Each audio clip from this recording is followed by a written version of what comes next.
بطارية ليثيوم لكرسي كهرباء مش شغال.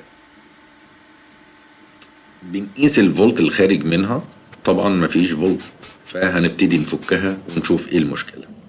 بعد ما فكينا البطارية زي ما انتوا شايفين كده، ابتدينا نفكها جزء جزء، ابتدينا نستخرج جسم البطارية من داخل البوكس. بعد ما هنفك الوصلات بتاعتها اللي انتوا شايفينها دي، اول حاجة فصلنا سوكت الشحن. تاني حاجة هنفصل الوايرات او السلوك بتاعة الديسشارج. بنقيس البطارية مباشرة، برضو نفس القصة، مفيش قيمة فولت ظاهرة معانا. ابتدينا نفك البطارية وزي ما انتوا شايفين كده بنفك دي دايرة البي ام اس او بوردة البي ام اس اللي راكبة على البطارية اللي بتنظم عملية الشحن والتفريغ.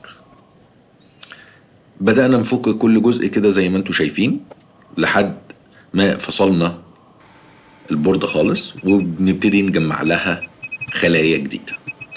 دي عملية تلحيم الخلايا. مهم جدا في عملية التلحيم انها تكون دقيقة ونظيفة عشان ما تعملش ديسبريت كارنت او ما تعملش تشتت للتيار. بعد ما جمعنا البطارية بتاعتنا ابتدينا نركب عليها البي ام اس تاني بتاعتها، وهنا بدأنا نجمعها تاني بالقصدير كل طرف حسب خارج البورد بتاعه لحد ما وصلنا السبع اطراف. هنا بقى بنبتدي نقيس بقى ونشوف البطارية بتاعتنا ادتنا قرايه 28.9 فولت، يعني كده البطاريه مظبوطه وشغاله تمام.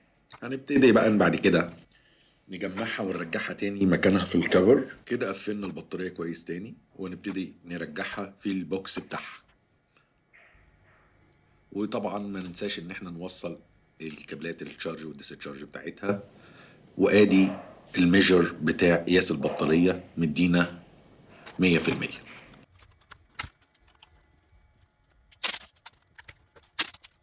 قفلنا البطاريه ورجعناها كويسه زي ما كانت الاول.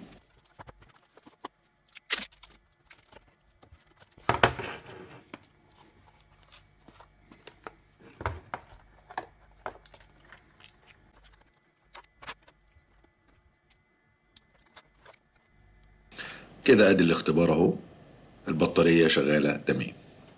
اتمنى في نهاية الفيديو لو عجبك الفيديو تدعمنا بلايك وشير وسبسكرايب، ولو في اي استفسار سيبهولي في الكومنتات وان شاء الله نرد عليك. شكرا لكم، السلام عليكم ورحمة الله وبركاته.